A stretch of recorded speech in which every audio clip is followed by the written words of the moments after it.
Salamlar hər kəsə. Bugün Duolingo imtahanında necə bir writing sample yaza bilərik və yaxud da ki, necə yaza bilərik, onun haqqında danışacağım. Duolingo imtahanında ümumilikdə ingilis dilində əsas odur ki, sizin yazınız qrammatik cəhətdən düzgün olsun, amma bununla yanaşı həmçinin də anlaşılan olmalıdır. Anlaşılan olmasını yaradan nədir? Düzgün strukturlaşdırılmış bir essay writing. Bu hissədə siz sadəcə məsələn advanced vocabulary lüğət yəni istifadə etməkdənsə və yaxud da ki essayləri əzbərləməkdənsə öz fikrinizi də çox qəşəng bir şəkildə inkişaf etdirə bilərsiniz. Sadəcə bir-iki məsələ var ki, onlara diqqət etməlisiniz. İlk öncə ən başda nə etməlisiniz? Start strong. Your introduction should do two things. Answer the prompt, introduce your main idea. Deməli, sizin writing sample'ınızda, yazı nümunənizdə iki cümləniz və yaxud da ki, başlanğıcınız necə olmalıdır?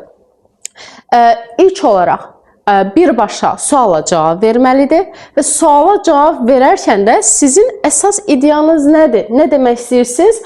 Bu da introduction, giriş hissədə vurğulanmalıdır. Gəlin indi body. Daha doğrusu example nümunəyə baxaq. Məsələn, do you think technology has improved education? Başlanğıc necə olmalıdır? Yes, I believe technology has greatly improved education by making learning more accessible and interactive. Bu hissədə həm giriş var, həm suala cavab verilib, həm də yazıçının ideyası, əsas ideyası verilib və vurğulanıb. Gəlin indi body, yəni ki, orta, sizin yazı nümunənizin əsas hissəsində nə olmalıdır?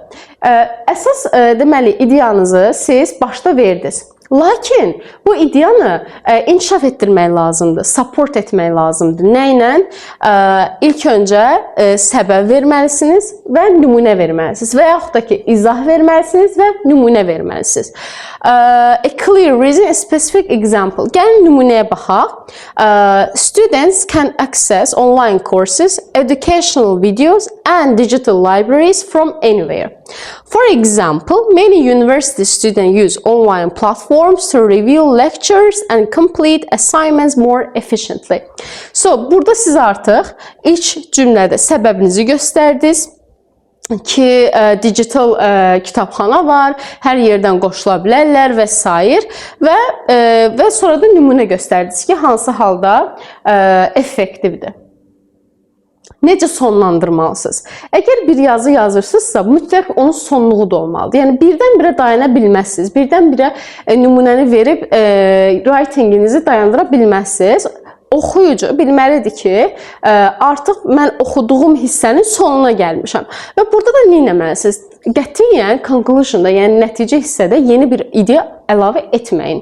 Sizin nəticə hissəniz ümumi bir şəkildə dediyiniz main ideyanı, əsas ideyanı, nümunənizi və izah hissənizi və səbəb hissənizi ümumiləşdirilməlidir. Bir növ summarize eləməlidir. Məsələn, overall, technology has made education more flexible and effective, allowing more people to learn regardless of their location. Bir növ həm də paraphrase eləmiş olduq.